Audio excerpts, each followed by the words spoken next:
Chers amis, bien le bonsoir dans cette émission, on s'y retrouve. Claude, tu vas bien?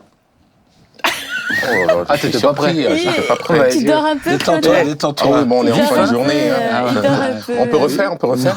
Claude, tu vas bien? Oui. Ah, quel engouement. Et Thibaut, tu vas bien? Ouais, ça va, plein d'aventures, mais ça... Et Nathalie, tu vas bien? Je vais bien. En forme? Ouais. Mais les amis, ce soir, je vais bien. Mais on va terminer. Parce que moi, c'est mon dernier tournage. Donc, on va terminer. Le dernier de tous les tournages? Non, bientôt. Sachez bientôt, on arrive là. Cette émission, c'est, je crois, l'émission du premier vendredi de juin, si je ne me trompe pas. On est fin mai, là, actuellement. Donc, on arrive sur la fin de la saison 3. Et puis, on va voir encore. Si vous voulez une saison 4, dites-nous dans l'espace commentaire aussi, puisqu'on est en train de faire un bilan. Donc, dites-nous ce que vous en pensez. On va terminer, donc, et ce tournage avec une émission, avec un invité, un sujet un peu, je dirais, un peu zéro. Ah bon, c'est un sujet normal, mais en fait non. Il y a de quoi discuter. Et avant d'avoir notre invité, on va discuter d'un sujet, une question d'un internaute. C'est comment créer des amitiés. Alors, on va parler un peu de l'amitié ce soir. Avant d'arriver sur le sujet qui concerne notre invité, c'est être enfant de chrétien. Et la notion d'amitié, Nathalie, Thibaut, Claude, est-ce que vous êtes des gens qui avaient des amis? Je vais le dire comme ça. Oui, mais pas beaucoup. Oui, mais pas beaucoup. Thibaut? Oui, j'ai des amis. Ok. Très forts. Oui. Oui, ferme, convaincu. Oui. T'as beaucoup d'amis, Claude? Non. Pas beaucoup, c'est combien? Non,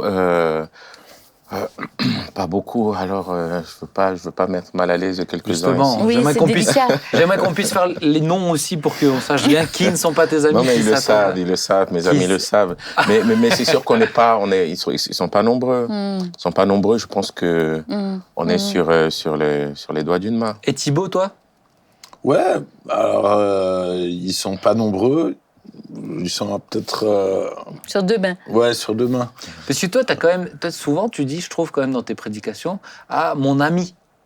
De gens par-ci, par-là. Quand tu dis mon ami, sur l'estrade, tu parles d'une personne proche. Ou Quand je dis mon ami, en général, c'est que... C'est un ami. C'est un ami. Ok, pour moi, t'en as beaucoup alors. J'ai entendu le dire avec beaucoup de personnes. Et peut-être qu'ils parlent toujours du même dans les prédications. Non, connaissant les histoires, je dis parle d'autres. Pour moi, t'en as beaucoup. Je pense que... Plus que deux, plus que deux mains. Je pense pas. Tu crois pas? Ouais. Ah ouais? Je pense pas. Bon, c'est une bonne question, on ne sait pas trop finalement. Ouais. Je te poserai des questions sur les gens à qui je pense. Ok, d'accord. Ok, alors je pense que vous êtes très fort aussi sur la question. Ben. Alors moi, j'en ai pas beaucoup et je suis pas un expert dedans. C'est-à-dire que moi, non, j'en souffre pas, ça va. On va y venir dessus. Je trouve que c'est intéressant aussi, mais j'ai pas développé beaucoup ce besoin etc. J'ai travaillé un petit peu, je dirais, il y a quelques années aussi sur développer des relations plus profondes et tout ça. Mais j'en ai pas des tonnes. Vraiment, c'est pas... Et je dirais que c'est pas une grande force que j'ai. Par exemple, je sais que Thibaut, il en a vraiment des vraies amitiés. À Claude, je sais que tu as des vraies amitiés. Je sais qu'ensemble, vous avez une vraie amitié aussi. Et je trouve que c'est une belle force. Mais non, mais j'en ai quand même. Je peux dire que j'en ai. Combien? Ouais, je les compte sur moins que les doigts de toute une main quand même. Hein, donc, pas beaucoup, hein, oui. Mais des amis. Des amis. Où ils sont là pour moi. C'est ça. Ouais. Et je suis là pour eux. Ouais. Peut-être. Ça dépend. C'est pas vrai. Mais ok, on va y arriver, c'est bon? Alors, vous êtes un peu meilleur que moi, même carrément meilleur que moi. Comment on fait pour avoir des amitiés solides? Je pense que l'internaute, il se demande, parce qu'il a peut-être du mal lui aussi à sociabiliser, ou ça commence par quoi? Quels sont les critères? Est-ce que c'est avec un non-chrétien, on peut être amis? Voilà, dites-moi un petit peu comment vous voyez les choses. Honneur aux dames et aux anciennes. Alors, je pense que... Aux anciennes. J'ai fait une pierre deux coups. Bon, je pense que déjà, dans une relation... on ne pense pas forcément à créer tout de suite une amitié.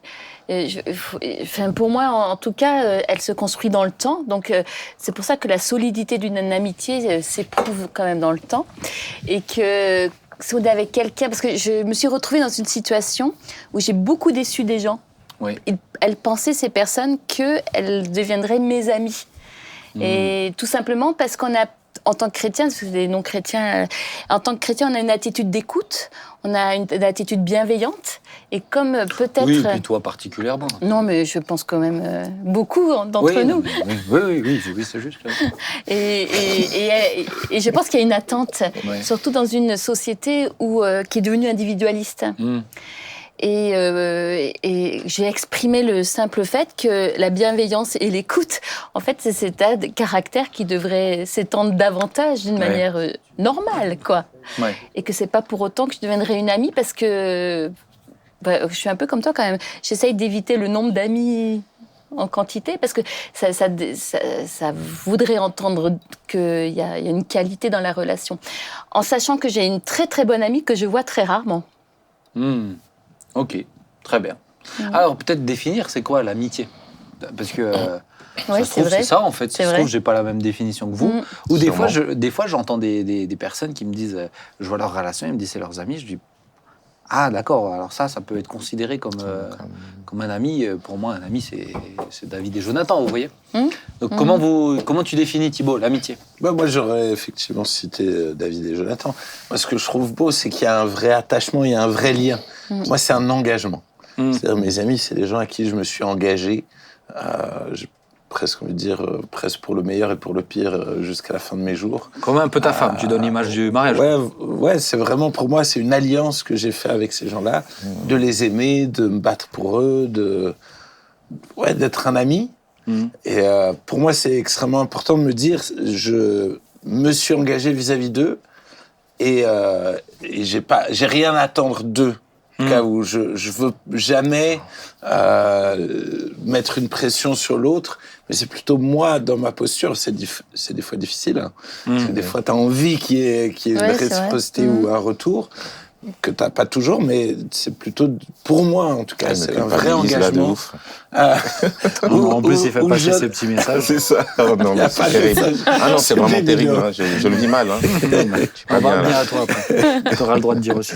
Non, mais en tout cas, je trouve ça énorme quand Jonathan donne son manteau, donne son arme, Vraiment, il dit, mais je serais... Tu voudrais son manteau multicolore, là? Non, son manteau de Joseph, tu te rappelles ça? La tunique multicolore de Thibaut. Laisse-le tranquille. Donc, celui qui se donne. L'amitié, l'ami, c'est celui qui se donne. Donc, Claude, c'est aussi un peu ça? Mais je le reconnais là-dedans, c'est quelqu'un d'entier. Thibaut, quand il se donne, il est alsacien. Il se donne, quoi. On est en fin de journée, c'est compliqué. Oui, excusez-moi, on a le droit de... Je sais que vous avez envie de mettre des commentaires, ne le faites pas, d'accord? Pardonnez. Vous pouvez. C'est quoi pour toi la définition de l'amitié? Se donner comme ça aussi? Moi, je vais la définir dans un autre cadre, notamment, je vais en parler de notre relation avec Thibaut. On s'est connus très jeunes. Et du coup, il y a ce côté-là, avant tout ce qui est aujourd'hui, ce qu'on est devenu, on se connaît. C'est-à-dire, on n'est pas non plus à se voir vraiment régulièrement, mais il y a quand même une connaissance un peu de l'autre. Et du coup, voilà, j'ai envie de dire, Thibaut m'a connu en short. Voilà, en t-shirt. Donc ça veut tout dire. Ça veut dire je ne peux pas me présenter autre. Je n'ai pas une autre image à présenter devant lui, ou quelqu'un, il me connaît. Je n'ai pas quelqu'un à devenir ou à montrer ou à prouver. Et je le connais aussi. Il y a une grande liberté dans cette relation, finalement. Et il y a un lien. Il y a réellement un lien, il y a un attachement. Et il a cette dimension d'engagement que j'ai pas toujours. Maintenant, c'est sûr que... Et c'est là où on va c'est-à-dire, je sais que si j'appelle, il est là. Et je sais que s'il appelle, c'est comme il sonne du corps et on rapplique, quoi, parce que le lien nous engage. Le lien nous engage. Ok. Donc, moi, je note l'amitié comme un lien... alors, je ne sais pas s'il s'est construit avec le temps, mais une alliance qui fait que, voilà, avec lui, j'ai l'impression que, voilà. Mais une alliance implicite, c'est-à-dire vous avez Vous n'avez pas On n'a pas formulé fait des de vœux. don de sang. Vous n'avez pas formulé des vœux, vous n'avez pas passé une bague. Non. Parce que je vois que chacun a une bague, mais vous êtes tous les deux mariés. Non, donc c'est non, bon. non. Mais une alliance réellement qui s'est construite dans l'enfance, un moment de fragilité, dans la jeunesse, un moment de fragilité où je te connais, on se connaît, on décide. Alors, on ne s'est pas dit comme ça, mais on décide d'avancer ensemble. Mais parce qu'on se connaît, on n'a pas besoin de s'expliquer l'un à l'autre malgré nos différences. Ok. Malgré nos différences. Ouais. Ok. Et alors, si je peux rebondir sur notre amitié, moi, je suis un peu particulier aussi par rapport à ça. C'est que quand on était jeune, Claude, il avait son petit groupe d'amis avec qui il était tout le temps. Et moi, en fait, à un moment donné, je me suis dit, il faut que j'ai des amis, mais des amis de valeur, en fait. Et je me suis dit, en qui j'ai envie de traîner. Et donc, pour moi, j'avais à cœur d'avoir Samy et Claude. Et je dois dire que j'ai choisi. Parce que je reconnaissais en eux des gens avec qui je voulais traîner, à qui je voulais ressembler. Ouais, Alors justement, les fréquentations, on les choisit. Oui, alors justement, ma question, Ouais. on choisit ses fréquentations, d'accord. Mais on choisit ses amitiés. Est-ce qu'on peut choisir d'être ami avec quelqu'un? Parce que c'est intéressant ton exemple. Parce que je sais que tu l'avais mentionné une fois avec un pasteur qui va être très intéressant. Je ne mentionnerai pas ici. Mais moi, je veux dire, c'est toujours quelque chose qui m'a, dans ma conception à moi, bon, une amitié, finalement, j'ai du mal à comprendre comment on peut choisir d'être ami avec quelqu'un, puisqu'il y a une question de feeling, une question de relation. Enfin, j'ai l'impression qu'il y a une question de feeling, tu vois. Allez, Nathalie, comment tu le vois? Je me rappelle franchement d'une histoire intéressante, c'est que je me suis retrouvée donc toute jeune convertie dans une nouvelle église qui était assez grande, je connaissais vraiment personne. Et j'ai prié Dieu, Seigneur, j'ai besoin d'avoir une amie, une personne, comme je commence dans la foi, qui pourra être comme mon mentor un peu. Et la première réunion de jeunesse avait mal débuté puisque personne s'était assis à côté de moi. Donc déjà, j'ai oh là là, ça commence fort. Et j'ai persévéré, j'ai vraiment demandé à Dieu. Et en l'occurrence, lors d'un repas, on nous a présenté avec Anne, je ne sais pas si elle va nous entendre là ce soir, mais et c'est vrai que c'est une personne qui est à l'opposé de moi. Mais ce qui nous a rejoints, c'est vraiment cet amour pour Dieu. Et parce que j'étais son opposé, là, c'était intéressant. Elle s'est dit, je vais m'occuper d'elle parce que j'avais soif de Dieu aussi, ça l'intéressait. Et c'est devenu vraiment une personne. Je sais qu'on ne s'appelle pas souvent, pour ça je faisais allusion à elle. Mais si je l'appelle, parce qu'elle est à Montpellier, si je l'appelle, je sais qu'elle sera là pour moi, en tout cas. Mais est-ce que toi, tu comprends cette notion de je choisis, ok, avec lui, je veux être ami. Presque, mon objectif, c'est... Moi, ça ne s'est pas passé comme ça. C'est pour ça. Peut-être que des fois, à chaque fois, je me suis laissée prendre par l'amitié, en fait. Comme la question, c'est comment créer des amitiés solides, c'est ce que la personne veut savoir. Et ça ne marche pas tout le temps comme ça. Ok, expliquez-nous. Alors toi, tu as été pris en otage par sa volonté d'être ami avec... Comment tu l'as vécu? Thibaut est volontaire et il est intentionnel. Et je pense que c'est le terme qu'il dit, Et quand ce que tu sèmes, à un moment donné, tu le récoltes. Tu le récoltes, c'est-à-dire c'est quelqu'un qui va investir réellement dans les relations, qui va vouloir passer du temps, qui va vouloir... Il s'intéresse à toi. Qui va s'intéresser beaucoup, pas trop en ce moment, mais... non, je rigole. Non, mais ce que je veux dire... Dieu sait toutes choses. Mais réellement, il a et tu ne peux qu'à un moment donné, tu ne peux qu'être gagné par cette authenticité. Il a 100%, il se donne pleinement. Ça fait pas peur, et il porte. Pardon? Ça fait pas peur? Mais je pense que des fois j'ai été trop dans cette.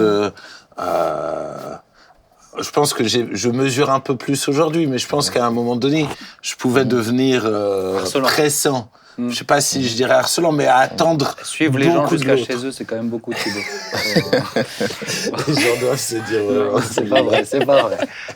Il laisse des mots anonymes dans les boîtes aux lettres. Mais c'est surtout la question, pourquoi? C'est pas possible. Pourquoi finalement, aujourd'hui, on dit qu'on en a très peu? Parce que l'amitié demande une forme d'intimité. Oui, c'est vrai. Ça rentre dans le cadre d'une intimité personnelle. Comme une confession. D'une confession, on se dévoile. Et ça, on ne peut pas l'offrir à tout le monde. Mais comme dans on le mariage. On ne peut pas le donner à tout le monde et on ne peut pas partager cette dimension de confiance à tout le monde. La preuve, on a tous déjà été déçus par une relation qu'on considérait comme étant une relation amicale. C'est ça. Et du coup, on a décidé de restreindre à quelques-uns le droit de nous connaître, de regarder au-delà du mur, au-delà de la muraille, et de se rendre vulnérable. L'amitié demande une vulnérabilité. Mais alors toi, Claude, donc on a compris comment Thibaut a atteint ton cœur, je vais le dire comme ça, et comment toi, tu as d'autres amis aussi, du coup, si je comprends bien.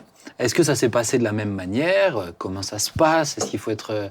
faut juste des fois entretenir un peu, comme tu disais, je me suis ouvert à la notion d'amitié en entretenant des relations, ou est-ce qu'il y a des caps à passer? Tu vois, je me dis, cette personne, elle pose la question, c'est que vraiment elle a envie, donc c'est... Qu'est-ce que tu lui dirais? Moi, je pense qu'il faut laisser, à un moment donné, il faut laisser son cœur parler, il faut laisser la possibilité, on ne le fait plus. Voilà, moi, aujourd'hui, sincèrement, je reconnais, à ce niveau, je ne le fais plus. Je ne me laisse plus lire. J'ai du mal à me laisser lire. Sauf par ceux qui ont déjà ouvert le livre, qui ont déjà eu la clé. Mais on ne veut plus la redonner à nouveau. À un certain âge, je veux dire, c'est un ami plus d'une vingtaine d'années. Bah oui. Mais aujourd'hui, la question est, est-ce qu'on se fait des amitiés à 50 ans ou à 60 ans? Ou bien quel genre d'amitié on se fait à ce temps-là? Ça, c'est une bonne question. Et moi, Tu fais des amitiés, Nathalie? Des nouvelles, j'en ai pas besoin, donc je cours pas après. Là, j'en ai pas besoin. Okay. Au-delà de ne pas en avoir besoin, c'est ce que je vais me rendre encore c'est un travail. Vulnérable. Est-ce que je vais m'ouvrir? Est-ce que je suis prêt à repasser par ce processus? Parce que c'est tout un processus aussi. Tu vois, ça prend du temps. Et finalement, à un moment donné, tu dis, mais...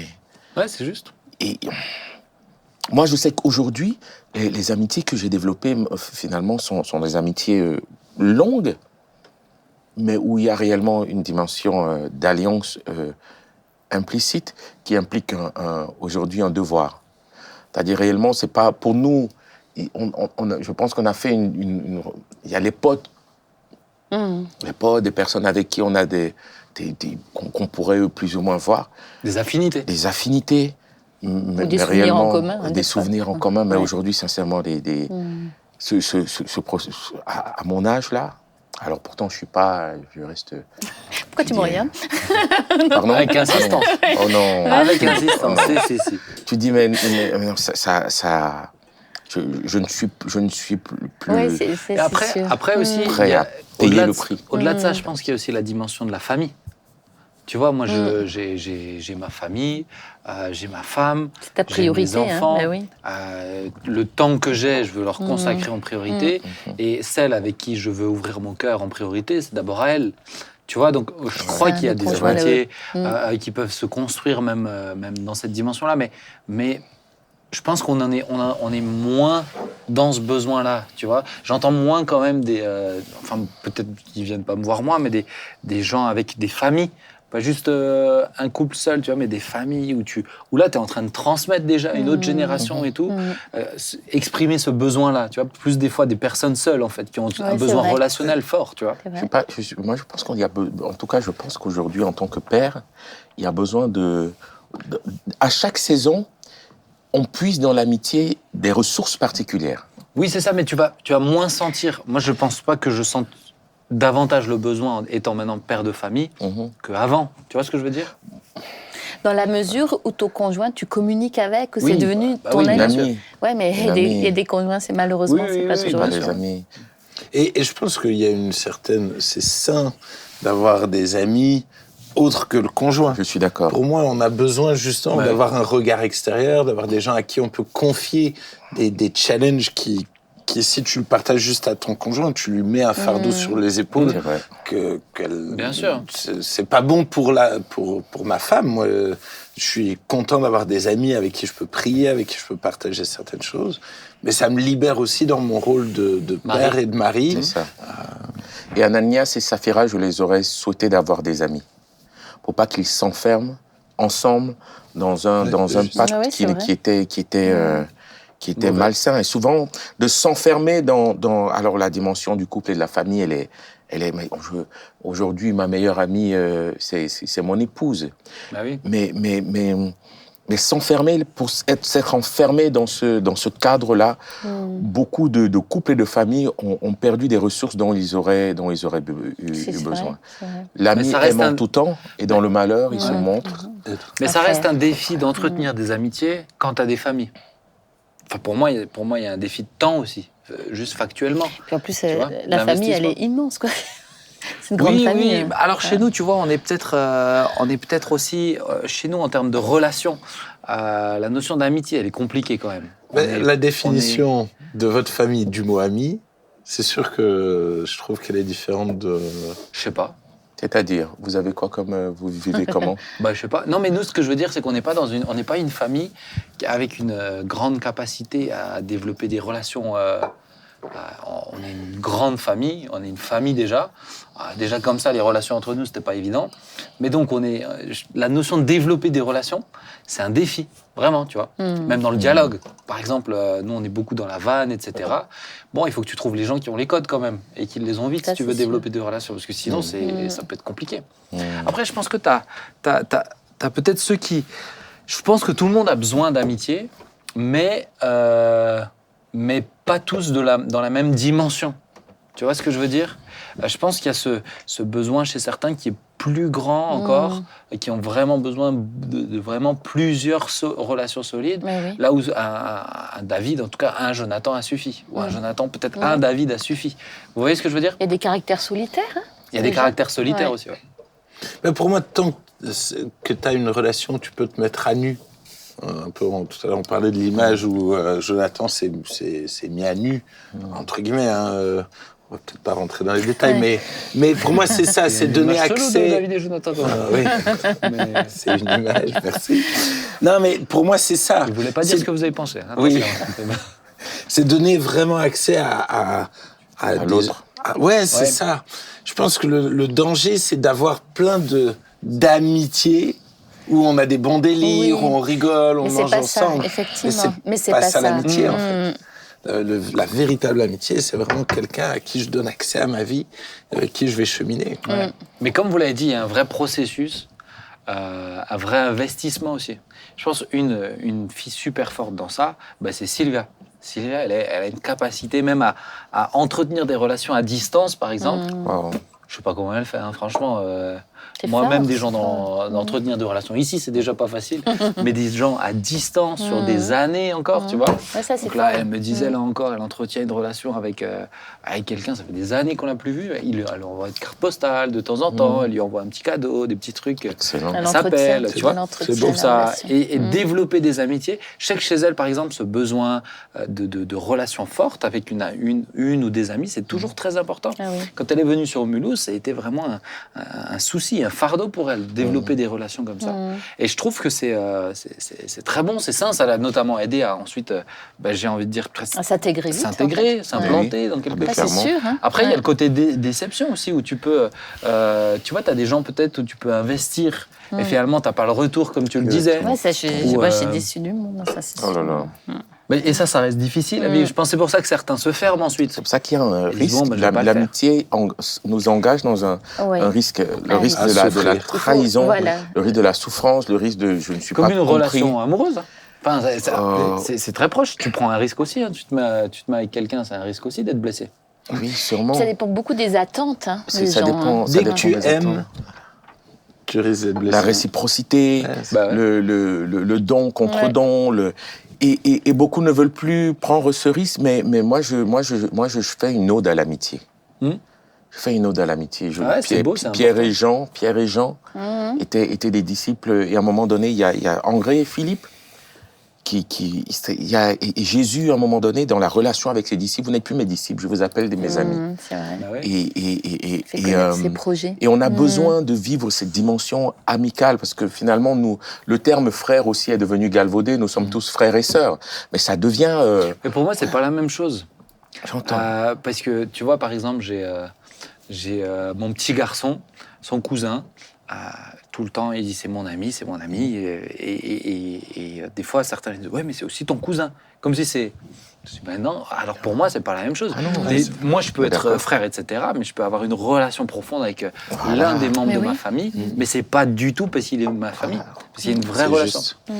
Et je pense qu'on doit développer ça même au milieu. Oui, il y a un risque. Mais si tu ne veux pas, dans toute relation, il y a un risque. Oui, et si tu ne veux pas accepter ce risque, tu n'as pas les avantages. Tu auras des inconvénients. Oui. Parce qu'on est déçu, Mais faut accepter que ça marche pas. Faut accepter que ça marche pas. Moi, je sais qu'il y a des gens où j'aurais aimé qu'ils deviennent mes amis et j'ai tendu des perches. Oui. Et au bout d'un moment donné, j'ai vu que ça allait pas plus loin. Et il y a pas de problème en fait. Et donc c'est des gens que j'aime beaucoup. Tu laisses les gens libres. Et tout ça, c'est ça. Parce que autant je trouve, je veux être intentionnel. Tu vois. Oui, exactement. Et il y a des gens effectivement où tout d'un coup ça prend pas au début, puis ça prend plus tard. Oui, c'est ça. Ok, donc la personne qui se pose la question, persévère, même si tu es découragé, persévère, prie, comme tu l'as dit. C'est bien de le préciser. Et à un certain âge, on peut choisir. C'est-à-dire, à un certain âge, on peut... Parce que l'amitié aussi, c'est de comprendre... Pour moi, l'amitié de Jonathan et de David était quand même stratégique. Parce que cette amitié l'a sauvé, en fait, David. C'est pas juste l'ami avec lequel je vais manger un bout de steak. Cette amitié là, même si c'est tout aussi. Mais oui. Ils ont faim. Je suis désolé, j'ai pris le mauvais exemple. L'ami, c'est d'abord le steak. Mais l'amitié de Jonathan et David a sauvé David d'un danger. C'est-à-dire, à un moment donné, ton amitié est celui qui vient t'apporter, Thibaut, par sa différence, par par sa particularité. Il insiste. Non, mais clairement, m'a ouvert à un monde que je ne connais pas et m'a confronté à des choses dans lesquelles je suis jamais allé et a quand même, par notre amitié, guidé des choix, en fait, de par ses réussites et même de par ses échecs. De manière naturelle, il a impacté et influencé ma foi. Bah ouais. De par son ministère, de par son service, Donc du coup, c'est une amitié qui a eu un bénéfice réel sur ma foi, sur ma relation. Et c'est ça réellement aussi l'amitié. L'amitié, c'est pas juste... rendre service mutuellement. Pour m'empêcher, pour combler ma solitude. Ouais. C'est ça. Elle est là pour t'apporter une plus-value. C'est enrichissant, ouais. Voilà. Ouais. On va continuer.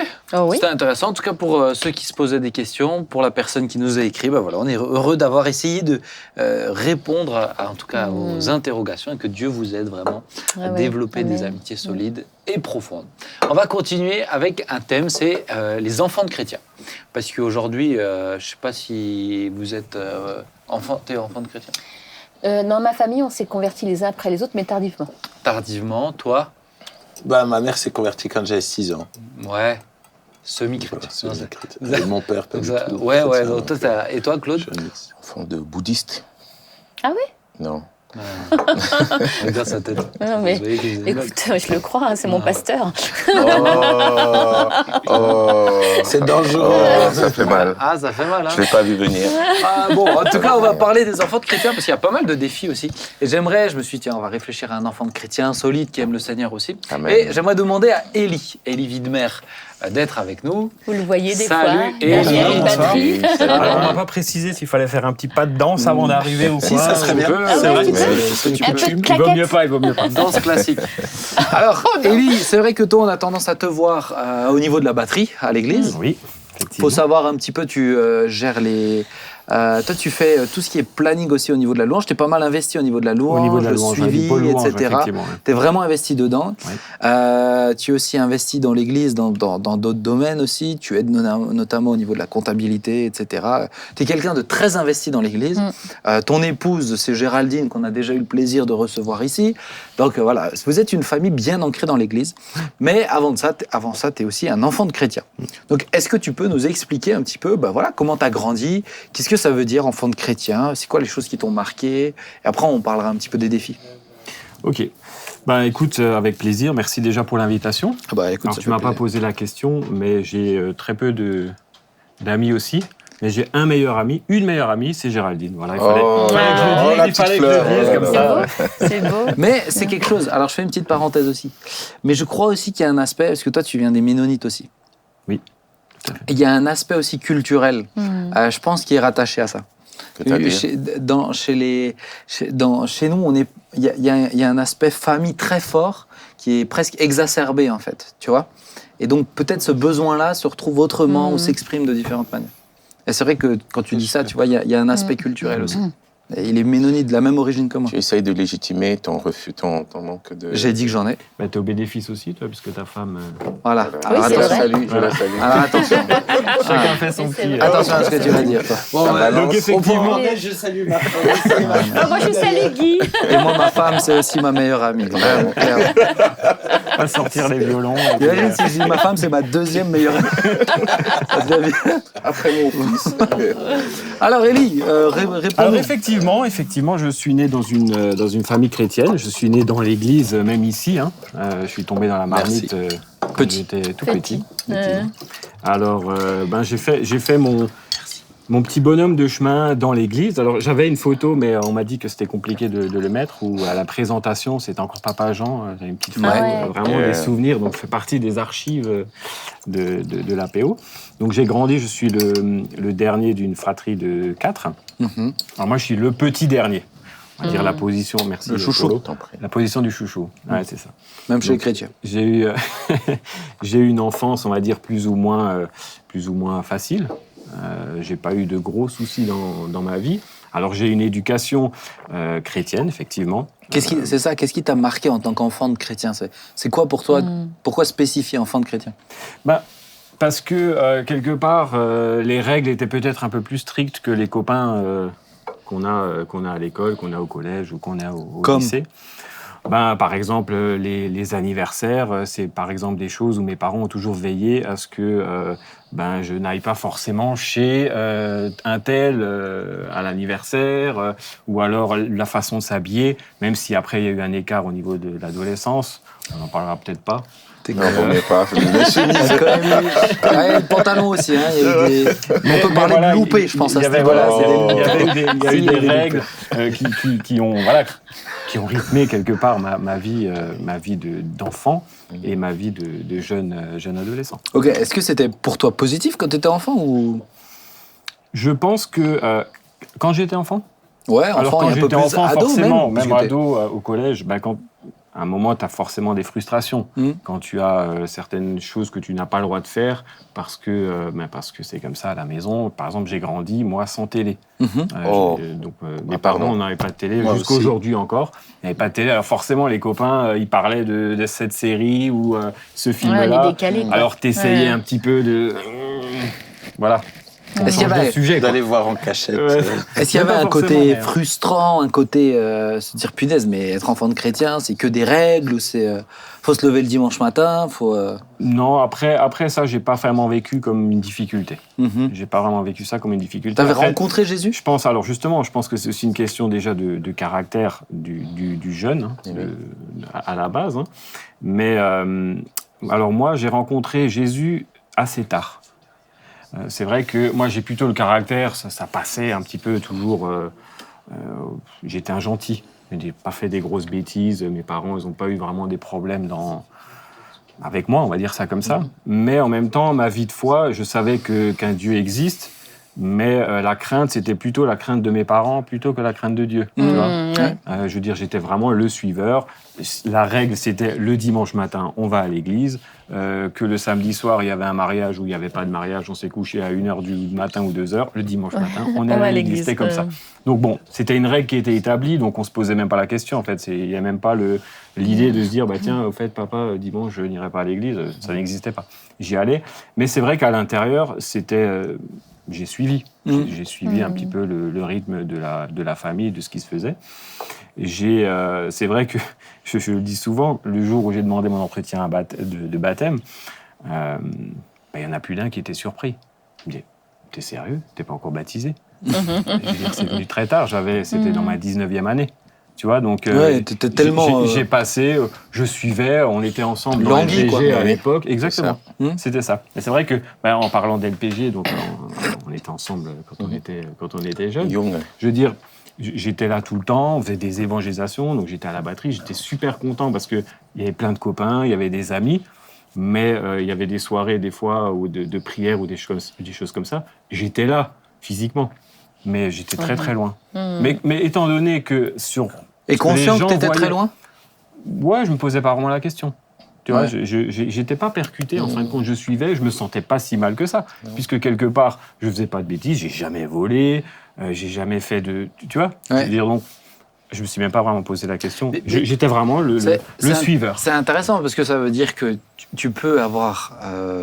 tu peux, et je dis ça veut dire, c'est pas que je le découvre là, j'en suis tout à fait conscient, mais ça permet de le relever. Tu peux avoir des gens dans l'Église qui sont dans le service, investis dans des trucs très impliquants aussi, tu vois, comme là, tu es dans Let's Praise God, vous annonciez l'évangile, vous étiez sans être convertis.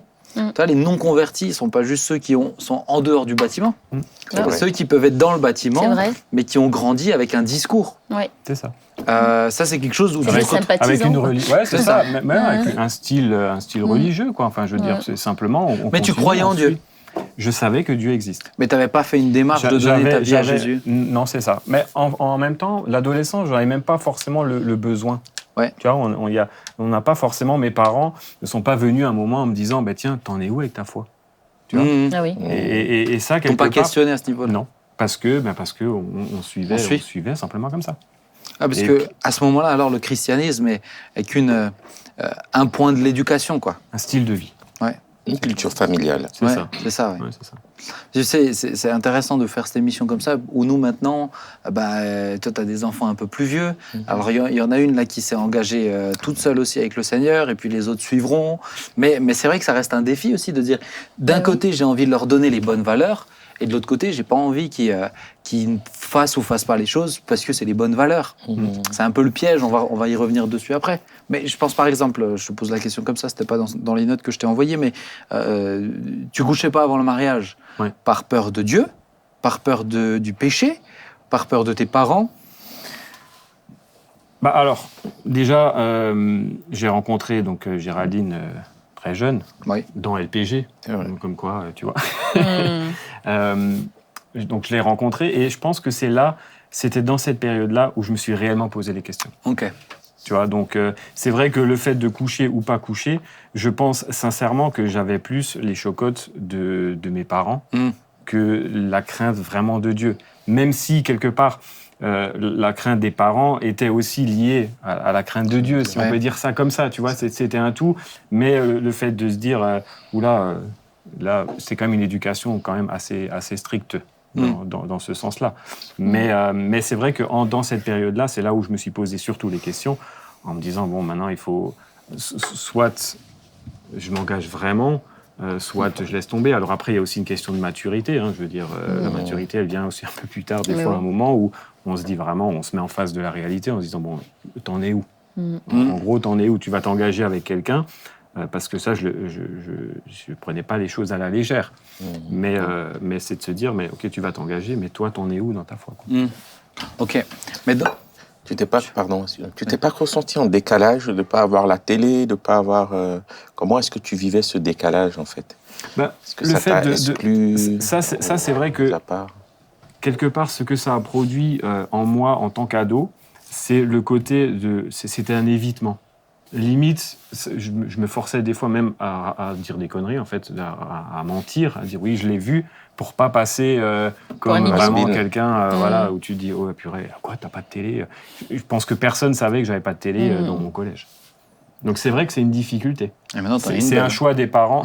Je me suis rattrapé, je me suis dit. Mais c'est un choix des parents qui influe sur les enfants. Mais regarde, mais c'est une bonne question. T'as pas grandi avec une télé. Pourquoi t'as une télé maintenant? Ou tu laisses tes enfants grandir avec une télé? Pourquoi ce changement dans ton éducation? Quelque part, c'est parce que c'est ce que je disais tout à l'heure, c'est un choix de mes parents où moi, j'ai pas forcément adhéré. Ok, chez nous, il n'y a pas de télé. Si la télé est sortie de la maison, c'est parce qu'à un moment, mon père a eu une problématique avec ça. C'est ce qu'il nous disait. Il disait, voilà, lui, la télé, c'est devenu la chose principale qui l'a amené quelque part Donc, tu as subi, en ce fait. bon chemin. Donc, en gros, lui, il s'est dit, je sors la télé de la maison pour le bien de la famille. Donc, quelque part, c'était ça. Nous, on le subissait, si je peux dire ça comme ça. On n'est pas mort, on n'était pas... Et c'était peut-être bien pour vous quand on vous n'était pas étiez malheureux. On n'était pas malheureux. Mais c'est vrai que derrière, il y a une frustration. Et dans ma tête, c'était comme ça à la maison, mais je savais toujours qu'un jour, j'aurai une télé parce que je ne vois pas, moi, où c'est qu'il est le problème, le fait d'avoir une télé. Bien dit. Et est-ce que tes enfants, tu as l'impression qu'ils sont en décalage avec les autres ? Parce que toi, tu as des enfants un peu plus âgés aussi. Oui. Est-ce que tu as l'impression qu'ils sont en décalage avec des non-chrétiens ? Ton garçon, il va dans une école... j'essaye de... C'est sûr que j'essaye... On essaye de faire attention. Parce qu'il y a les décalages. Alors, si on parle de décalage, par exemple, on avait les jeux vidéo. Alors, moi, je ne suis pas du tout jeu vidéo, mais forcément, mon fils, au bout d'un moment, mais j'aimerais bien une console, j'aimerais bien pouvoir jouer et tout ça. Alors, moi, je ne l'avais pas. Et effectivement, tu ressentais que quand il revenait, mais les copains, ils ont ça et ça. Mais pas à cause de ta foi, les jeux vidéo. Non, pas du tout. C'est parce que toi, tu n'es pas jeu vidéo. À un moment, il y a une demande. Mais je pense qu'il faut être sensible, que ce soit ça ou alors la télé. Je veux dire, c'est de se dire, OK, mais les choses sont là. Mais il faut apprendre à le gérer. Le défi en tant que parent, c'est de le gérer. C'est pas de se dire j'ai un problème, donc je jette mon problème. C'est de dire ok, comment est-ce qu'on va évoluer avec ça, quoi. Ok. Donc tu as donné ta vie à Jésus. Oui. Tu avais 19 ans. C'est ça. Qu'est-ce qui a changé entre le moment où tu servais à LPG avant de donner ta vie à Jésus et le moment après ? Le moment où tu venais au dimanche matin avant de donner ta vie à Jésus et le moment après, parce que finalement, dans les faits, il n'y a pas grand-chose de concret qui a changé, comme quelqu'un qui a vécu dans les bas-fonds d'une ville, à se mettre à oublier tous ses samedis soirs et qui, du jour au lendemain, est transformé, etc. quoi. Pour ceux qui m'entouraient, mon entourage, dans mes engagements ou des choses comme ça, mais il n'y a peut-être pas eu un changement incroyable. Je veux dire, c'est ce que je disais tout à l'heure, j'étais toujours quelqu'un de... J'ai pas fait de grosses bêtises, tu vois, j'ai pas un témoignage, je peux dire, voilà, je suis allé dans la drogue, le gars tranquille, je suis revenu. Il a changé de voiture. Il a changé de voiture. Et de chevaux dans les voitures. Ceci dit, à l'intérieur, sur sa voiture, ça a beaucoup changé. Parce que c'est là où tu fais tes expériences avec Jésus, vraiment. Wow. Là où tu te dis, mais ok, où tu pries pour un problème, où tu vois que Dieu agit. Et c'est là, en fin de compte, où tu as vraiment le changement. Et souvent, c'est la difficulté, en tout cas pour moi, pour les enfants de chrétiens, c'est on leur donne une éducation où on leur apprend, il ne faut pas mentir, il ne faut pas ci, il ne faut pas ça. Et on oublie justement que nos enfants ne sont pas chrétiens. Tant qu'à un moment, il n'y a pas la conviction de péché, nos enfants ne sont pas chrétiens. Et quelque part, moi, ça me met la pression. Enfin, cette phrase-là, on me l'a une fois dit il y a quelques années, en parlant de mes enfants, justement, en disant, mais est-ce qu'on est conscient que nos enfants ne sont pas chrétiens ? Mais à partir du moment où j'ai vraiment eu ça, c'était comme une claque, en me disant, mais si mes enfants ne sont pas chrétiens, qu'est-ce que je vais mettre en place pour préparer le terrain pour qu'un jour le Saint-Esprit fasse leur chose. C'est vrai. Puisse le terrain, la responsabilité est toute différente dans ce que je vais dire à mes enfants, ce que je vais dire devant mes enfants, ce que je vais laisser paraître. Je ne parle pas d'exemple. Par exemple, si, j'ai un exemple. On parle de l'Église ou n'importe quoi. C'est de dire, mais des fois on a la critique facile. Tu vois, de dire, tiens, ça j'ai pas trouvé bien, ou ça j'ai... Mais quand tu es devant tes enfants, tu réfléchis à deux fois. Tu te dis, mais ok, je veux dire, il n'y a pas de... Surtout quand toi tu prêches. Tu vois, je savais. mais est-ce qu'ils peuvent dire, tiens, ce matin je viens pas au culte ? Ça, je pense que ça fait partie de mon héritage à moi aussi. Donc, en tout cas, on a toujours dit à nos enfants... Tu leur laisses pas le choix. Non, tant qu'ils sont sous mon toit, il y a des règles qui prennent. Voilà, quand ils sont à l'église, je peux pas les forcer puisque la foi, elle est basée sur des convictions. Donc, on ne pourra jamais dire... Il faut juste qu'ils se lèvent et qu'ils lèvent les mains aussi quand on chante. Après ça. Et qu'ils ferment leurs yeux. Voilà, c'est vrai que de temps en temps, s'il peut avoir la petite larme, c'est bien. Mais non, j'inculque quand même à mes enfants, en tout cas, j'essaye, la crainte de Dieu. Je veux dire, toutes ces choses-là en disant, ce que tu dis, ça c'est important, c'est pas de dire ce que tu dis, je l'entends, tu vois, c'est juste. Vous allez faire votre choix et puis on les laisse grandir. Non, on prépare le terrain. Parce que certains ont cette vision-là aussi de la foi, et c'est presque on donne rien et tu choisiras plus tard, quoi. Et pour moi, c'est pas juste non plus.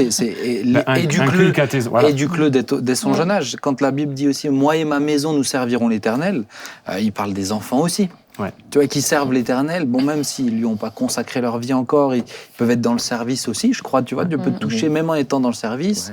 Je pense que tu as beaucoup d'enfants de chrétiens, et on le dit souvent, même aux animateurs dans le pôle jeunesse, chez les plus jeunes, etc., c'est des vrais terrains d'évangélisation aussi. Mais alors, toi, je pense que tu es un cas aussi, un cas spécifique chez les enfants de chrétiens. Mais il y a beaucoup d'enfants de chrétiens, moi y compris. Je ne peux pas te dire quand j'ai donné ma vie à Jésus. Je ne peux pas te dire un avant-après. Toi, tu peux te dire, j'avais 19 ans, c'était plus âgé. Moi, je ne peux pas te dire. Non, tu vas le faire, sois patient. Attends, on prie pour toi, ça va venir. Peut-être ce soir. Non, mais tu vois ce que je veux dire, c'est que tu en as beaucoup qui vont te dire, moi, je ne peux pas. Et j'ai déjà entendu ça aussi, mais si tu ne peux pas dire, c'est que tu n'as pas vraiment donné ta vie à Jésus. Non. Je pense que quand tu es enfant, quand tu es dans une démarche, tu vois, des fois, tu t'es avancé plusieurs fois un appel, peut-être qu'il y a eu un cheminement, tu vois aussi. Et je pense que c'est d'accepter, d'accompagner ce cheminement, mais en s'intéressant à la vie spirituelle de l'enfant. Je pense que c'est surtout ce point-là, ce dernier point-là, qui est hyper important. Ce que toi, tu fais là. C'est de pouvoir à un moment s'arrêter, de se dire, tiens, t'en es où avec ta relation ? Ou alors rebondir sur quand ils sont dans le club des ados, ou quand ils sont... Mais tiens, vous avez parlé de quoi ? T'en penses quoi ? Et ces choses-là. Et je pense que ce qui est hyper important par rapport à des ados, c'est qu'ils voient leurs parents fonctionner. Leurs parents avoir une vie de foi. Leurs parents dire, mais tiens, je prie pour toi. Tiens, regarde, dans mon carnet, il y a écrit que ton copain, un tel, à qui tu as des problèmes, je prie pour lui. Regarde. Et ça, je pense que cette transparence-là... S'il y a des copains de tes élèves qui nous écoutent ça vaut... je ne vais pas donner les prénoms. Mais c'est vrai, j'ai l'exemple de Géraldine qui a inscrit le nom d'une copine de classe de Hugo, où ça ne se passait pas bien. Et elle a dit, mais Hugo, je vais prier pour cette fille. Et d'une façon assez incroyable, cette fille, elle a quitté la classe. Donc c'était il n'y a pas longtemps, on parle de ça il n'y a pas longtemps. Mais comme quoi la prière de Géraldine est efficace. Tu posais la question pourquoi tu as été renvoyée. Elle a été renvoyée dans son pays. Autant ça vous amène une réaction comme ça, autant pour mon fils Hugo. Sont déjà morts. Autant pour mon fils Hugo. Là, c'est la même chose, c'est de dire, mais Hugues, regarde, c'était écrit, je l'ai écrit, on l'a vu ensemble. Et ça, c'est des expériences qui sont quand même... c'est clair. Qui sont fortes. Okay, bah ouais, c'est clair. Alors, on voit chez... Elle n'est pas décédée, hein, On s'imagine. On n'a pas intervenu. Elle avait son adresse, elle avait tout. Non, mais... La voiture est morte. Qu'est-ce qu'elle a écrit dans son livre? Non, mais alors peut-être une question. C'est vrai qu'on entend quand même souvent, et on fait souvent le parallèle entre le frère du fils prodigue et les enfants de chrétiens. Ceux qui ne réalisent pas, en fait, qu'ils avaient toute la bénédiction qui était là à portée de main, ils ne se rendent pas compte, en fait, que l'héritage que le père avait, ils auraient pu l'avoir, ils avaient accès, en fait, à sa présence. Est-ce que toi, tu te retrouves dans ça? Est-ce que tu peux comprendre, peut-être, des enfants de chrétiens qui sont comme ça? Le frère du fils prodigue, pas le fils prodigue. Qui n'est pas forcément conscient de ce qu'il a? Bah ouais, c'est ça, du privilège qu'il a, de ce qui... Ouais. Alors pour moi, c'était, je pense pas forcément ce cas-là. Quoique, c'est difficile à savoir si... j'ai pas d'avis tranché par rapport à ça, parce que je pense aussi que c'est une question de caractère, voire de lucidité, de maturité aussi. Après coup, oui. Après coup, forcément, tu te dis, mais si tu as grandi dans une famille où il y avait déjà des règles, quelque part, ma famille, mon contexte m'a préparé le terrain, clairement. Pour moi, c'est une grâce de grandir dans une famille carrément. Ça te protège de beaucoup de choses. Je veux dire, carrément. Mais quand même, tu as quand même toujours cette difficulté, par rapport à ce que tu disais tout à l'heure, en tant qu'enfant chrétien, il y a ce côté où il n'y a pas un moment où vraiment t'enclenches. T'as pas un switch. Tu vois, t'enclenches.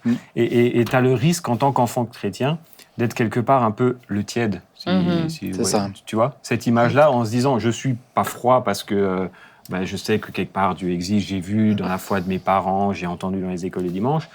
En même temps, je suis pas très bouillant non plus. Je suis. Et quelque part, quand on est un suiveur, on est un petit peu celui qui est un peu tiède, quoi. Tu vois, et ça, c'est le danger pour moi. En fait. Pour moi, c'est ça. C'est le danger, c'est d'avoir la théorie. Si on te dit Jésus t'aime, je sais. Je sais, ouais. Tu te laisses plus toucher, tu te laisses plus atteindre. On peut même avoir des fois un cœur très dur. Hein. Ah ouais, exactement. Alors moi, je parle souvent du syndrome des enfants de chrétiens.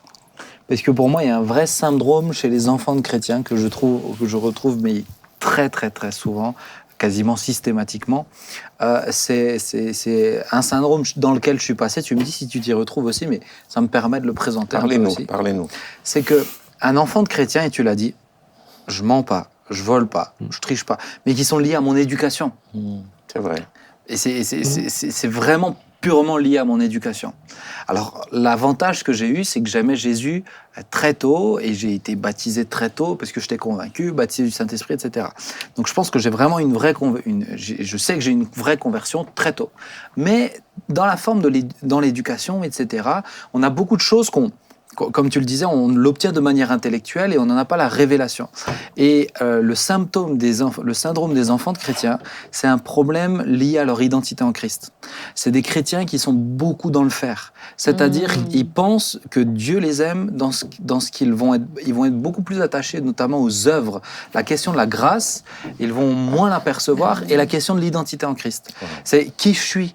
Et j'en rencontre encore en ce moment beaucoup. Mais finalement, moi avant de donner ma vie à Jésus, je mentais pas, je volais pas, j'étais pas. Et là où j'ai découvert en fait un mensonge du diable que je soupçonnais pas, c'est que il nous a volé en fait pour les enfants de chrétiens notre compréhension de notre valeur aux yeux de Dieu, parce qu'en fait elle est rattachée à l'œuvre de la croix. Et beaucoup d'enfants de chrétiens, sans forcément, tu vas pas le dire comme ça, oui, Jésus est mort sur la croix, mais bon, le gars qui a tué sa femme, il a quand même un peu plus besoin de quelqu'un qui meurt sur la croix. Moi, je le sais, mais bon, j'ai pas menti, j'ai pas volé, péché, Voilà, et souvent, t'es enfant.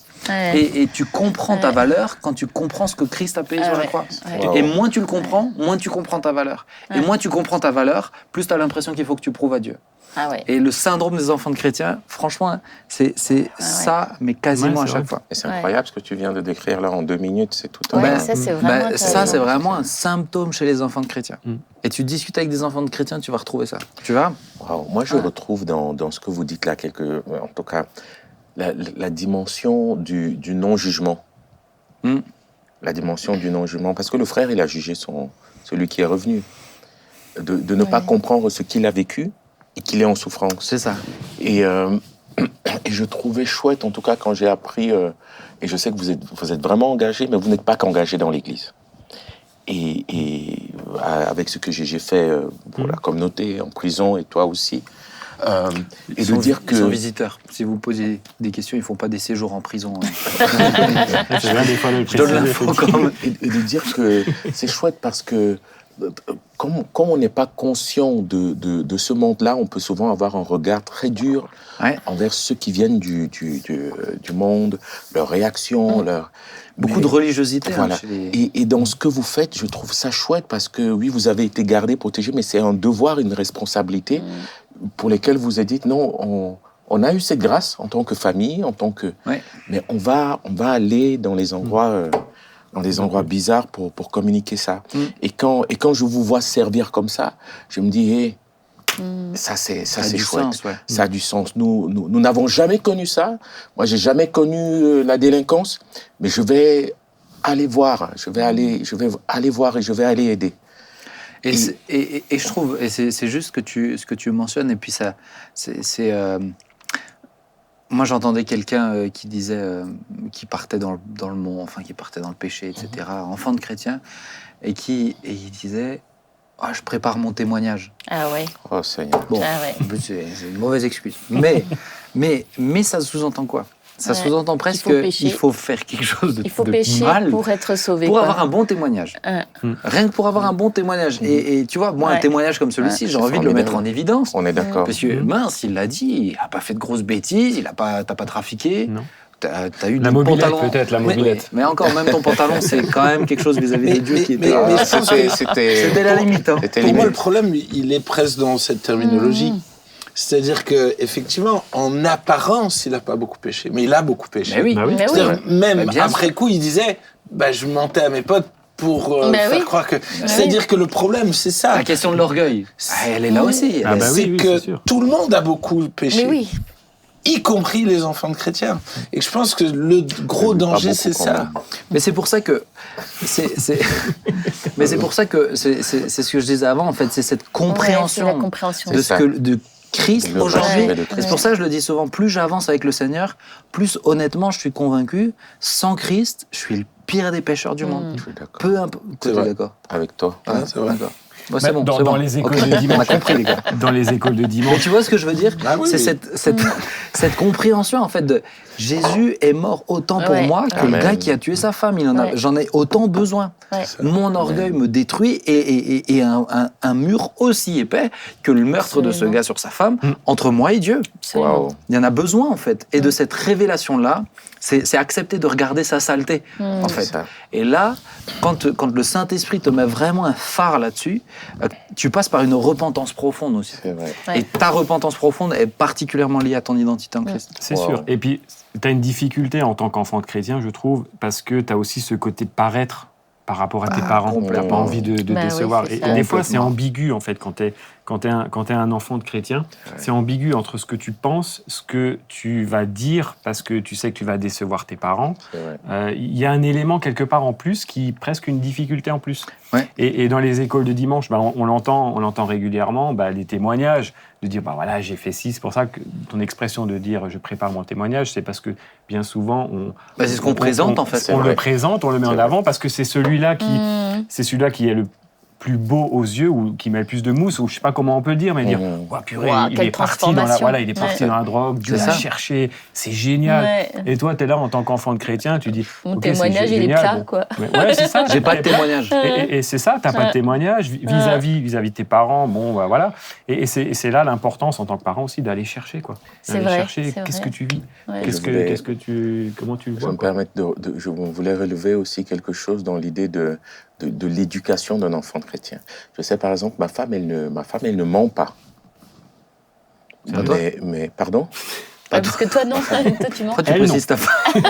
Est-ce que je peux développer ce lien avec moi rapidement, tu vois, comme Claire, si t'as besoin, on est là. Ma femme, elle ne ment pas. Mais je suis certain que c'est parce que, oui, imprégné dans mon beau-père qui pourrait nous écouter, Werner, il ne ment pas. Imprégné dans une éducation ménonite, on ne ment pas, en fait. C'est ça. On dit pas de gros mots. On ne vole pas. Oui, on parle bien. Il y a vulgarité. On ne dit pas. Et rapidement, tu as souvent du mal à dire, est-ce que c'est le fruit d'une éducation ou c'est la transformation du Saint-Esprit, tu vois? Mais pour moi, c'est lié aux deux dans ce cas-là, tu vois, parce qu'après, le Seigneur, il confirme. Parce que même pour ceux qui ne sont pas dans la foi, tu te souviens, le cousin Aleimen, pour ne pas dire son nom, il n'était pas dans la foi. Alors, il faisait l'une ou l'autre fois des bêtises, mais c'est quelqu'un... Il était très bien. Il est super, mais parce qu'il y a une éducation comme ça. Et du coup, tu as du mal à distinguer, est-ce que c'est réellement une éducation ou l'œuvre de Et tu as aussi l'autre côté, je disais, mais mon cas, c'est... moi, j'ai rencontré Jésus tard, mais à contrario, il y a ceux aussi qui le font tôt. En disant, mais je vais me faire baptiser quelque part pour faire plaisir à papa et maman, qui quelque part, ils attendent que ça aussi. Tu vois, donc tu as aussi ce danger-là où je vais me laisser baptiser, mais pour faire plaisir aux Moi, tu sais, quand j'ai des jeunes qui veulent se faire baptiser, je leur demande toujours pourquoi tu veux te faire baptiser. Si je comprends, on m'a posé la question. Déjà, on m'a posé la question, c'est pas venu de toi-même en fait, déjà premièrement. Mais pour moi, c'est ce que tu dis, c'est très juste, tu vois, parce que tu peux te faire voler quelque chose. Et en même temps, de l'autre côté, ma prière pour mes enfants, que je fais systématiquement, c'est Seigneur, fais qu'ils te rencontrent le plus tôt possible. Amen. Le plus tôt possible. Et je sais que ça passe aussi par les valeurs que je vais leur donner. Regarde, après j'ai une question par rapport à... Je te donne juste un exemple sur ce que je veux dire.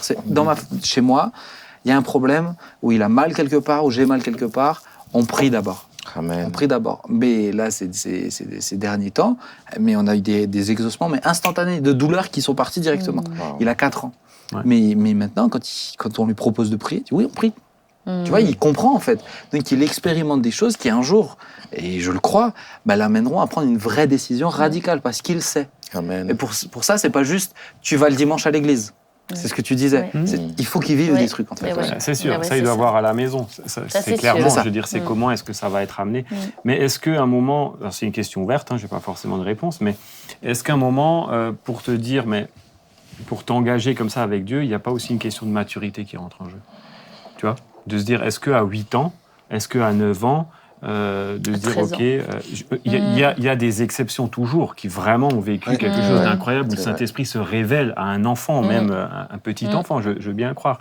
Mais est-ce que c'est une majorité des enfants? Est-ce que tu vois ce que je veux dire? Est-ce que c'est pas aussi un danger Je suis d'accord avec toi. Par rapport au jeune âge où il n'y a pas forcément cette maturité non plus, disant je sais ce que je vais faire. Parce que, je veux dire, c'est pour ça qu'on en voit peu, des baptêmes d'enfants. Enfin, des baptêmes d'enfants. Je reprends l'exemple de ton fils. Aujourd'hui, mais il voit ça, mais c'est génial, mais derrière, oui, j'aime Jésus. Je veux dire, mes enfants, même moi-même, quand tu es à l'école de dimanche, bah oui, forcément, tu vas dire j'aime Jésus. Je vois pas un gamin qui a suivi l'école de dimanche depuis 4 ans, 7 ans, il dit moi non, on irait voir ça en fait. Je veux dire, quelque part, on leur raconte les histoires de la Bible, on explique comment que c'est. Mais oui, forcément derrière, ils vont aimer Jésus. Mais c'est pas parce qu'ils vont dire j'aime Jésus comme j'aime mon chocolat, quoi. Tu vois ce que je veux dire? Quelque part, c'est pour ça que pour moi, ça change la vie. Pour moi, dans la conversion des enfants de chrétiens, souvent il y a une forme de vague aussi. Tu vois, d'épisodes. C'est pour ça que je dis chez plusieurs, ils sont avancés plusieurs fois à des appels. Moi, on m'a laissé m'avancer plusieurs fois à des appels quand j'étais enfant. Et c'était très bien, en fait. Il faut me laisser m'avancer plusieurs fois parce qu'il y a ce besoin de marquer une décision profonde où des fois j'ai eu des doutes, des fois je me suis... Mais aujourd'hui, bien sûr, je suis convaincu de mon salut. Bien sûr, je suis convaincu de... Pas parce que juste j'ai avancé en âge, mais parce que je sais que ma décision, elle a été ferme et elle tient sur la durée, tu vois. Je peux pas te dire à quelle date précise, mais je peux te dire qu'il y a une décision ferme qui a été précise et qui a orienté mes choix de vie. Amen. Tu vois? Moi, en tout cas, moi, ma peur, des fois, c'est un côté trop à vouloir convertir ses enfants. C'est-à-dire que je pense que il faut tout mettre en place. Je pense qu'il faut être un vrai témoignage à la maison. Mais il faut faire attention à ne pas vouloir convertir nos enfants par la force. Mais ça, c'est sûr. Ou les éduquer par la force pour qu'ils soient des bons chrétiens. Parce que je pense que ça fait vraiment souvent l'effet inverse. Pour moi, ça, c'est un des grands pièges. Et l'autre grand piège, pour moi, c'est de devenir les dieux de nos enfants. De devenir ceux qui leur simplifient la vie, qui leur donnent une vie, je dirais, chrétienne, mais qui n'est pas réaliste. J'aime ce que tu disais, de dire, notre réflexe, c'est de prier. Et on apprend à prier. Tu vas apprendre à compter sur Dieu. Mais parce que trop de parents, je trouve, dans l'Église, vont devenir de bons parents, mais à vouloir tellement bien faire pour leur enfant. Et honnêtement, je le vois avec ma fille, je prie pour moi, Dieu, donne-moi de ne pas devenir son Dieu, de ne pas devenir celui qui pourvoit à tous ses besoins, mais que rapidement, elle apprenne à compter sur toi et qu'elle me voit compter sur toi réellement. Pour que tu deviennes réellement le Dieu de la famille et pas croire que c'est moi finalement son Dieu. Ce qui va être un piège. Elle a le temps. Il pense déjà. Il prépare. On arrive sur la fin, ça fait déjà plus d'1 heure qu'on discute. Et puis tu discutes beaucoup, Claude, quand même. Mais c'était bien. Mais on arrive sur la fin, mais il y a quand même pour moi un aspect important, c'est vrai, parce que je pense, et c'est tellement triste, on le voit trop souvent, c'est des enfants de chrétiens déçus de la foi. Et qui... Parce qu'ils sont, en fait, le problème, c'est ce suivant, parce qu'ils sont déçus de l'Église, ils disent Dieu me déçoit. Et en quittant l'Église, ils quittent Dieu, ils quittent tout. Il y en a plusieurs. Encore il n'y a pas longtemps, je discutais avec quelqu'un, mais complètement perdu de vue, qui a tout lâché, qui est grandi dans les mêmes milieux que nous, mais qui ont tout lâché, sans parler en plus des enfants de pasteurs. J'aurais pu faire une émission juste sur les enfants de pasteurs. Il y a tellement de dégâts qui sont dégoûtés, complètement dégoûtés. Qu'est-ce que tu pourrais dire à peut-être un enfant qui a grandi en fait dans une famille chrétienne, qui dit mais moi je sais tout ça, qui n'a pas su trouver, je dirais, les réponses à ses défis à lui personnellement, parce que sa foi n'était pas ancrée, il n'a pas été convaincu peut-être de péché, je peux pas l'expliquer tout le temps, mais qu'est-ce que tu pourrais lui dire pour lui dire mais c'est pas la même chose en fait, l'Église est...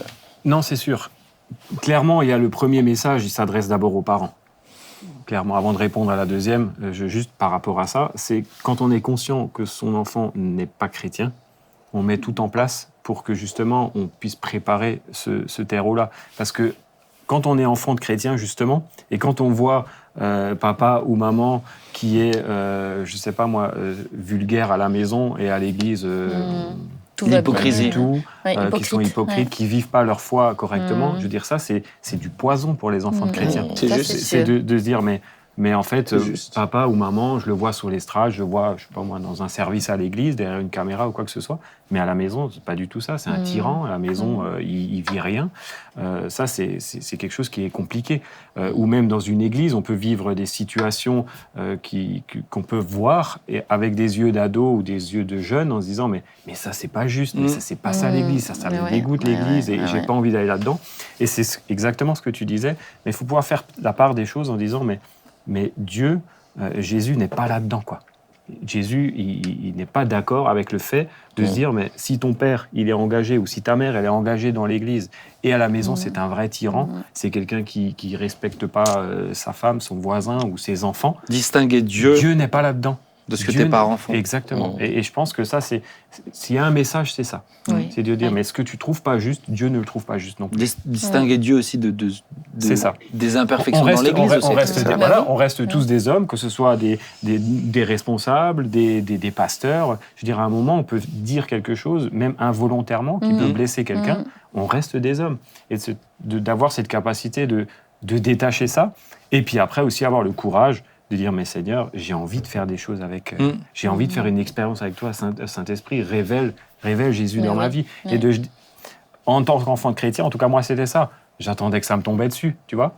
Mais à un moment, on est aussi proactif, de se dire, mais ça, c'est pas juste. Donc si c'est pas juste, moi je veux aller au bout, là. Je veux vraiment savoir si ce que le pasteur ou le responsable des jeunes nous annonce, si vraiment c'est vrai. Je veux dire, je veux pas me baser juste sur la parole. La parole, ça va m'ouvrir, ça va me dire, va par là. Mais j'ai envie de le vivre. Et c'est vraiment ce que j'aurais envie de dire à des enfants de chrétiens, c'est surtout, ne t'arrête pas sur des choses qui sont pas justes, quoi. Parce que Dieu réside pas là-dedans. Il faut être intentionnel pour devenir l'ami de Dieu. Oh, c'est beau. C'est beau. C'est beau. C'est beau. Ça fait la transition avec le J'essaie premier de thème. t'aider à clôturer l'émission. Je voulais juste dire un truc. J'ai pas réussi. Quelques-uns portent aussi la souffrance de leurs parents.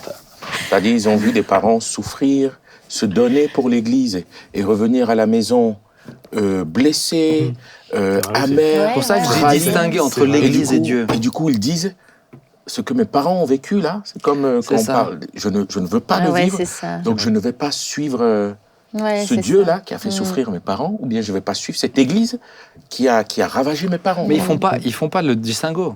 Ouais, mais c'est ce que l'Église, c'est l'importance de faire ce distinguo. Moi, je peux te dire, je me rappelle, quand j'ai réalisé qu'il y a de l'imperfection dans l'Église.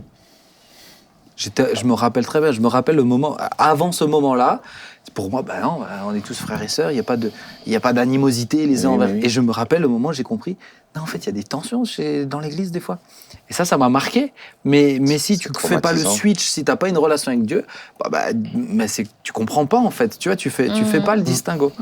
Et peut-être que pour certains, le fait de prendre un pas de recul sur la vie de l'Église, ça peut faire du bien.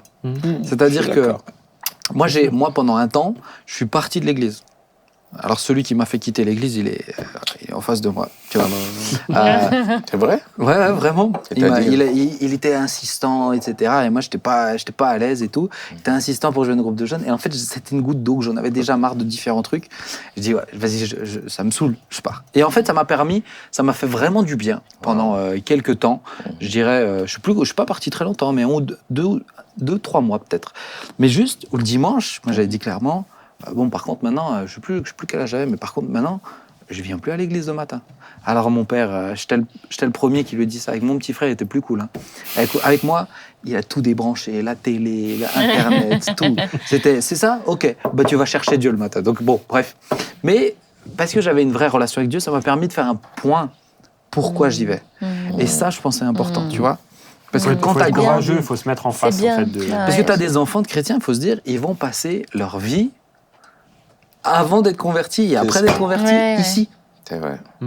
Donc à un moment donné, il faut qu'ils sachent, avant de péter un câble, je vais le dire comme ça, excusez-moi, c'est un peu... Pourquoi ils y sont ? Mais pourquoi je viens en fait ? Pourquoi je le fais ? Pourquoi je donne tout mon temps ? Pourquoi je consacre ma vie ? Et je pense que c'est important, peut-être même quand tu as une vraie relation avec Jésus, ça te permet de faire le distinguo. Surtout quand tu es scolarisé dans l'église encore. Mais justement, moi, c'est des vraies questions. Mon fils, il est à l'école ici, il voit papa au travail ici. C'est pour ça que moi, ensuite, dans quelques temps, on va le mettre dans une activité extrascolaire en dehors, rien à voir. Parce que c'est important aussi. Mais après, ça me questionne beaucoup, honnêtement. De dire, bon, il faut quand même qu'à un moment donné, il n'en pourra plus, en fait, sinon, le pauvre. Moi, j'ai grandi comme ça. C'est l'overdose. Systématiquement. Enfant de pasteur, t'es tout le temps dedans. Ah ouais, c'est sûr. Donc il faut qu'à un moment donné, tu saches. À distinguer les couleurs. Après, on n'a pas parlé, on est à la fin, mais on n'a pas parlé aussi des amitiés, en fin de compte, que tu te crées aussi en tant qu'adolescent, surtout, qui font vraiment la différence. On a parlé des amitiés au début. Mais il faut être intentionnel pour être l'ami de Dieu. Dans le cadre des ados. Les ados. Effectivement, au début, c'est ce que tu disais. Il y a Thibaut, il y a les uns, les autres, et qui t'amènent plus loin, c'est sûr. Mais ça aussi, en tant que parent, il faut veiller aussi à favoriser ce côté-là. Les amis, t'as donné un coup. tranquille. Oui, stop. Rempli d'amour. C'est stop maintenant. On va arriver sur la fin. Les amis, merci pour cet échange qui était riche aussi, j'ai trouvé. C'était bien, Élise. Non, mais vraiment, merci. Merci. Merci à chacun d'entre vous. Chers amis, que Dieu vous bénisse richement. On va terminer par la prière quand même. J'étais en train de conclure. Tu m'as fait un petit signe, c'est ça? Pardon? Tu m'as fait un petit signe? Non. Toi, t'es donneur d'ordre, hein? Lui, il a genre, il donne. Mais c'est incroyable. Pas de violence. Non, on est Il vit mal, hein, Dès qu'on parle d'amitié. C'est incroyable, il est pas bien. On a fait comme ça, il t'a fait. Ouais, je voulais que tu pries, si tu veux bien. Ah, c'est ça. D'accord. En plus, il me ment.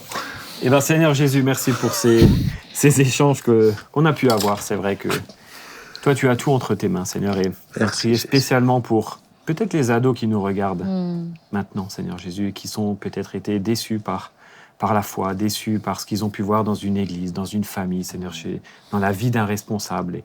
Et vraiment, Seigneur, que vraiment, Saint-Esprit, tu puisses te révéler à ces jeunes-là, que ces jeunes-là puissent te chercher, toi, qu'ils puissent chercher l'amour de Jésus avant toute chose. Amen. Merci, Jésus, pour chacun des personnes autour de cette table, que vraiment tu sois avec nous, Seigneur, et que toujours plus loin, on puisse marcher avec toi. Amen. Amen. Merci à chacun d'entre vous, chers amis, et vous, chers internautes. Cette fois-ci, c'est la bonne. Que Dieu vous bénisse richement. Rendez-vous vendredi prochain pour une nouvelle émission. On s'y retrouve sur YouTube ou toutes les plateformes audio. Et à très bientôt. Ciao. Ciao, ciao.